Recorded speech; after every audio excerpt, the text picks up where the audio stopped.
আপনাদের কাছে আমরা জামাত ইসলামের পক্ষ থেকে এসেছি।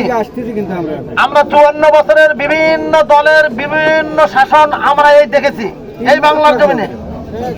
কোন দলই কোন শাসকই এই জাতির কল্যাণ করতে পারে নাই, সন্ত্রাস দূর করতে পারে নাই, দুর্নীতি দূর করতে পারে নাই, অন্যায় অপকর্ম ক্রমান্বয়ে দিন দিন বাড়া ছাড়া কমাতে কেউ পারে নাই।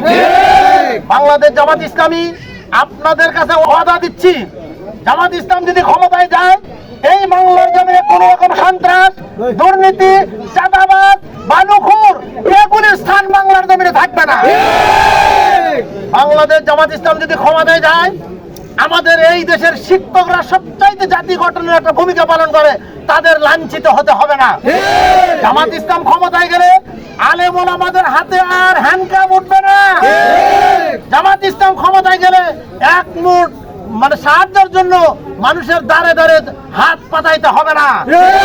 রাষ্ট্রীয়ভাবে তাদের অধিকারকে বুঝে দেওয়া হবে, ধনীদের নিরাপত্তার গ্যারান্টি দেওয়া হবে, এমন একটা সুন্দর পরিবেশ সৃষ্টি করা হবে যেখানে মানুষ সুখে শান্তিতে বসবাস করবে, যার যার ধর্ম পালন করার সুযোগ পাবে।